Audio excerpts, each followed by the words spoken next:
ngamu abatukirwako abantu Fiiki bwajjanga yamanyi sports naye okusinziira ku ddoboozi ly'omugjeeko oba ne content gw'owulidde gwalina nga wadde ojjidde mu sports naye ate nze mpulira nga amawulire ojja kusobola bulungi nnyo ogasoma ekyo kisanzeeko era okikozeeko ekyo gye kiri then ng'ojjeeko n'ekyo nti presenter ze ng'ayagala kubeera sports presenter naye gwe ogenza okumwekenneenya ebyaddala ng'ajja kuba music presenter mulungi oba musomi w'amawulire mulungi eriyo abajja nga ye ali universal nga yonna gy'omutadde akikuba yazza anoonya ayagala mulimu gwagenda ku mpewo kati nga kiri eri ayina omuzuula nga kiri eri goga nti naye mutuufu nkuwulidde ojja kuba mulungi mu sports naye ate kati mu sports nzijjudde oba ojja kuba mulungi mu mawulire naye ate mu mawulire siinayo kifo kati ate ekifo nkirina mu kupresentinga music. So what do we do? Agamba ate ebinange bijja kunkaluubirira ngera omulaba nti bijja mukaluubirira naye nakiri kyobuuzizza gye kiri omuntu najja nga yeye kakasa mawulire ogana eri eddoboozi nga ddungi gwe tosobola kubanga osoma amawulire nga talk show tojja gikola osobola okukola talk show nenga nti kankugezeseemu kati nze RDC njagala kwogera ku PDM nga bwetambula mu district yange mbuuze ekibuuzo kino ne muwane talking points oba ne mufunira omuntu omulala ne kati ono ye DPC mu hosting mubuuze ku bumenyi bw'amateeka kati mpuliramu ka talk show kaddakiika nga 2 ke bakoze of course nga mpadde guidelines otandika oti this is how you make an introduction, this is how you move it, this is how you end kati bonoowulira muno ganti ono just yetaaga practice naye kyemwagala munja kukimujjamu kati ye yazze ku kirala gwe n'omuzuula mu kirala n'okimuwa kubanga oluusi nti fenga radio tubeera ne kyetwagala tuyinza okubanga tunoonya presenter agenda okukola maybe ebyemizannyo kati nze nengamba bugambi nti noonya presenter nyinza ogamba nga gwe Fiiki nenga nti noonyeza presenter omuntu yenna asobola okukola nga presenter munnamawulire ali eyo nga asobola presenting kati gwe n'omundeetera nga ye wa music okitegedde agenda otuuka wano nga muwa sports kati nze bwemba muwa voice taking production wano nze mba manyi kyennoonya gozze oli wa music nenze sinoonya presenter wa music kino ekyokuba nti obadde presenter ng'oli kumpewo ng'okola music ekyo kigenda kuwerekerako buwerekezi keke experience nze kenjagala nkuzimbireko nti awo wennyini wengenda otandikira ozimbira ettaffaali lyange naye ng'ettaffaali lyenzimba lya sports kati after a long time ogenda okuwulira eyali DJ nga sports presenter awedde emirimu oba ng'ali mu mawulire asoma era weebali wano ku radio buddu weebali yene kimuyisa kitya of course kiruma naddala mu bapresenter abato kuba babeera ne passion obwagazi njagala bya mizannyo ate kati anteeka atya mu ndongo kisooka ne kimukaluubirira naye kati ate oluusi ne kibeera overshadowed oba overdriven by the need for the job nti oli at the end of the day akalima akola ki akeetaaga so kati nina okukola ekyo ekinsobozesa okufuna akalimo kano tukolamu ne counseling abamu tuba counseling guiding actually I can call it guiding not counseling guiding ne tuba guiding kuba wabula nomugamba nti olaba kati already talent ye eya music ogirina you can be naye ekiriwo kati ekikuyingiza mu company eno sports ate nkulaba olina obusobozi bwa sports kati sooka oyingire nakiri tuyinza okigattako later noba nga nkuwayo program maybe eya music mu weekend oba obudde obw'ekiro oba at a later stage you never know oba tulina be tuyita ba sit-in ye Shafik okubanga Fiiki okola program naye nga tuga nti nze wumalundi sit-in wo singa Fiiki alwala singa Fiiki agenda okwanjula okuwasa singa afiirwa singa anything can happen antuliramu kati nsobola okugamba nti fine ngenda kuwa sports nenja kufuula sit-in wa DJ gundi kati DJ oyo lwali bataliiwo nga nawe okwata mu so you be here nga opracticingamu kubanga omuntu passion eri abagirina okwagala kuli so tasobola kivaako kati ate agenda okulaba na kino kyemumutaddeko mwatu with time abamu atuuka ate nakimasitalinga nakyagala nga bwe nkugambye nali DJ nga seegombangako nakukola talk shows ne talk shows enakakola n'abantu abanene bembadde nabo mu studio you cannot imagine era bwe ngamba omuntu amanye kuva emabega eri nti nkola talk shows ayinza n'okuwakana tasobola kukikkiriza but this is something you adopt later n'okyagala n'owulira nga I think it's good, let me take this line n'otwala line eyo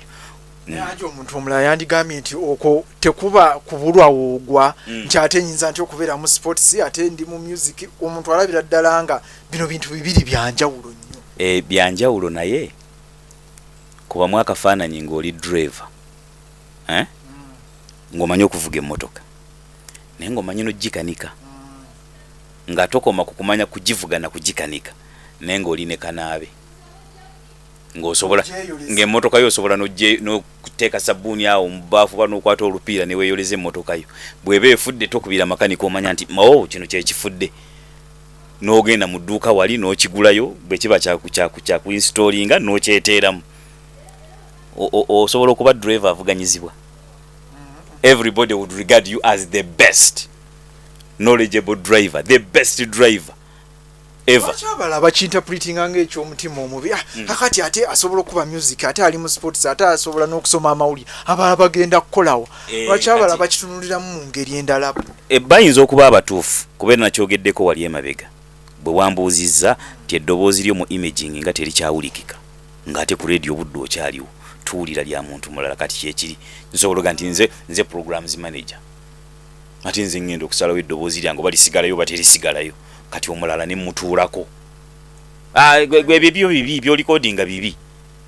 nembiyita ebibi olw'ekigendererwa ky'okubituulako nze nsigale nga nze nkola buli kimu okitegedde ntuuke n'okulowoozesa bakama bange nti wesiri radio tekola ki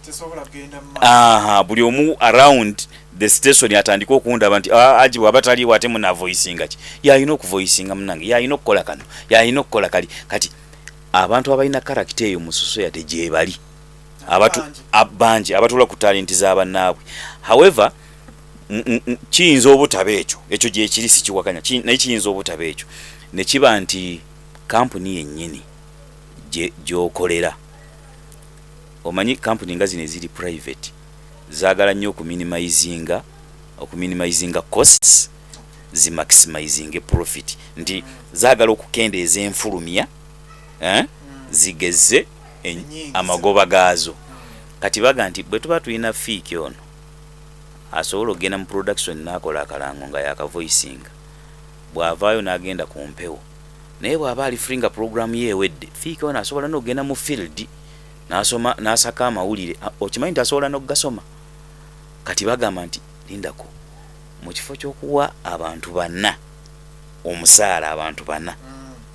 nga tusobola okuwa omuntu omu I think we do that bali abasatu tubenga tukoze okitegedde kati fiiki ali ku radio asaka amawulire olusi n'omulaba mu field olusi n'omuwulira ku mpewo ng'ate ku mpewo omuwulira mu bintu eby'enjawulo bw'ojja mu production n'omusanga ng'atuddeyo ku weekend kati gwe anoonya omulimu gwe omuvubuka anoonya omulimu kijja kukulowoozesa nti fiiki ono tayagaliza oba whoever is in that radio tayagaliza tasobola kukwata emirimu gy'abantu banajo okitegedde kati oli ayinza okinterpretinga kati oli ayinza okinterpretinga bw'atyo n'akijjamu amakulu ago you get the point naye ng'oluusi ensonga ndala nnyo ng'ensonga ndala for example nti oyina presenter gw'ojja okuwulira katugambe ku radio buddunga wano omuwulire Monday to Friday omuwulire ku makya atoddemu omuwulire n'olweggulo mu programu ey'olweggulo weebali wano nga apiyaringa ku mpewo twice emirundi ebiri ku makya n'olweggulo n'apiyaringa kati ekyo tekiba mu kuba nti sikyo tuyita over exploitation kati exploitation kirala nja kikubuulira exploitation kirala kati tekiva mu kuba nti tetwagala kuwa bantu mirimu kiva mu kiri kyenkugambye nti one omuntu ono alina obusobozi obukola bino byombi that is one two alina n'obudde 3 njagala kuleeta kyo exploitation gyobadde ogamba 3 tukkiriziganyiza okukikola nti ojja kubeera ne program ya ssaawa 4 mu budde obw'okumakya obeere ne program ya ssaawa 1 mu budde obw'akawungeezi oba obw'ekiro tukiriziganyiza sente bweziti obudde obwo obulina ono obusobola kati bwe wabeerawo consent ku employer ne employee kati ate ekigambo exploitation tekikola makulu. Exploitation kikola amakulu nga wabaddewo okunyigiriza ku side ya employer nga anyigiriza employee. Of course asobola okunyigiriza like na fakinga consent okukiriziganya nenga mbutuufu tokkiriza lwakuba okkiriza naye okkiriza lwa mbeera okitegedde sina njagala kasente sina kyakola nenga mbutuufu nga naye kenyini akira ne mutuufu sente zempadde omuntu ono ne byagenda okukola sente entono kati awo exploitation yesobola okujja then to exploitation yesobola okujja nga it is coercing byampaka bakira ku majani baga tukwade program kusaawa nyezi ekiro tugiba nange mulimu gujja fentu nonya nakolawo kati that's coercing bakukase bukasi okukola over bachita overdrive okukola ekisukiridde okitegedde bakikukase bukasi gwe kenyini singa oli akutuza nagane wachikiriza wachisalawo mwachikanya kwa ganti mune banka kachikake nze nasagala firwa mulimo ngamba kumacha kankole akaunge yakironsule ku radio ngankola nga asikali kumacha nkere nkole morning zati nalikoze ekinze mfirwa mulimo kati awo exploitation mu scenario ezebbiri kati wano biba byakukanya nti this is what we have but this is what we want. Olone yangamba mu presenter takirizi bakola shows biri olunaku kaje ekyo tekiriyo ebimu omanyi life eno naddala life ya radio erimu reality ne fantasies nyingi fantasy okitegedde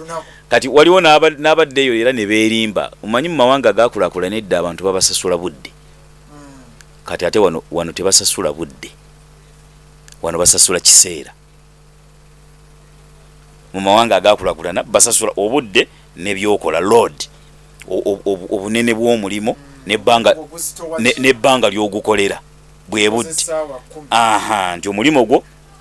muzito kwenkana bwe guti ate ogukolera essaawa bwe ziti kati remuneration nesinzira ku ekyo kati wano bakusasula period bwa buli mwezi meja le twamanyira mwezi buli mwezi ngenda kuwa sente bwezi irrespective oba byokola mu mwezi gumu bizito okwenkana emyezi mukaaga oba kategedde oba biwewuka nga byenkanankana ewiiki emu muli mu monthly wage okitegedde monthly buli mwezi onsasula mmeka naye kati abamu baleeta life eyo eri ewalala ne balowooza nti ejja kuapulayinga wano olaga nti ngenda kukola morning show ya saawa 4 buli saawa bajja kumpa nabireyo mu fantasy ye buli saawa bampaka kate saawa nyo zikwerapo kuna babuyingi okitegedde kati ebyo oli mu fantasy just byakulowooza mbulowooza nti kyali wadde bakifanana bwe kiti but not the reality naye atera ngatojja ina show esaawa emu oba oli awo asinga n'oli ow'ennya exactly ne bwe waali agadde kibeere bwe kityo nti gwe presenter bakusasule budde bw'omaze ku mpewo waliwo presenter mu commercial radio nga bwolaba radio eno buddu nti gwe ojja genda ku mpewo omaleke essaawa namba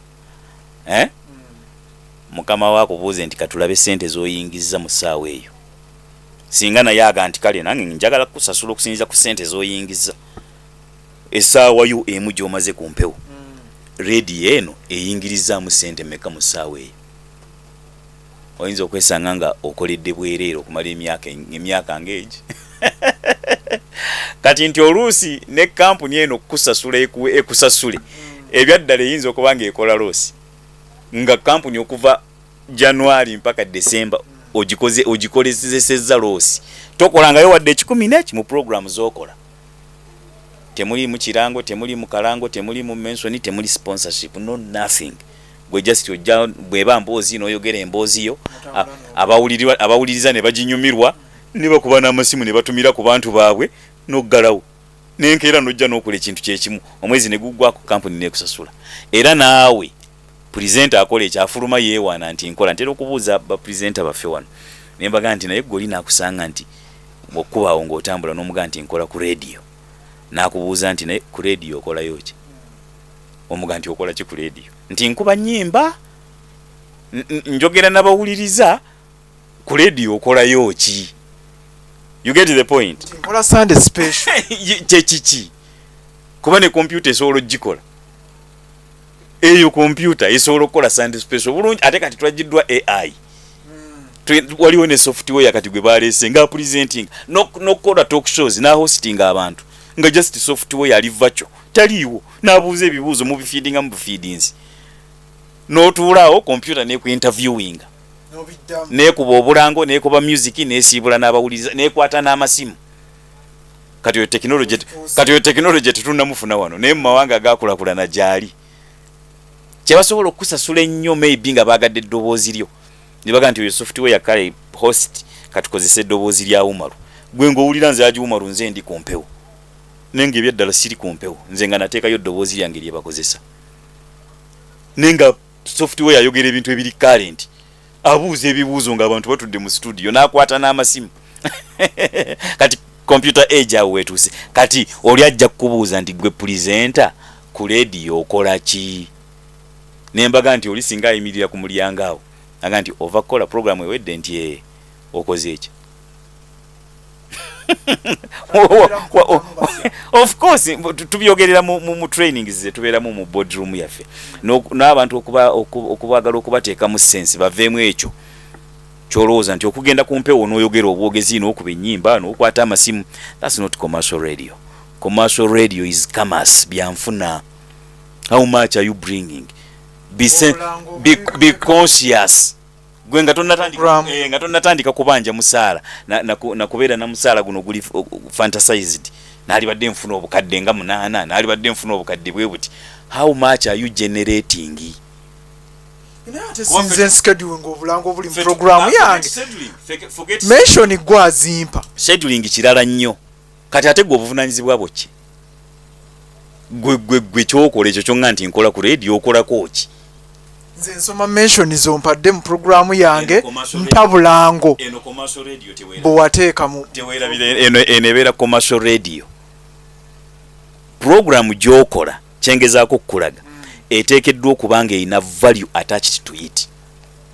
in terms of monetary value. Program yo ereeta sente meka kati kiri mirundi nga 3. 1 waliwo okubanga gwe fiiki gwogenze ebweru noonoonya abagenda okuteeka sente mu program yo oba abanaalangira ku radio. Ekyo kimu. Ekyokubiri waliwo kubanga waliwo gwe bawo obuvunanyizibwa obwo nga gwe kyoyambako kwe kukola obulungi emirimu gino egikuleeteddwa ku mpewo n'abalala basikirizibwe bajje balangire mu programu yo oba balangire ku rediyo eyo nti awe wagiwuma luwenjagala oli nga yeerese naye nga yakuwulidde. Waliwo olyokwagala rediyo kuba rediyo byuma nga bwolaba bino naye tebyogera kati bibyo bisirise bantu be babireetera okwogera oba okubyogererako. Kati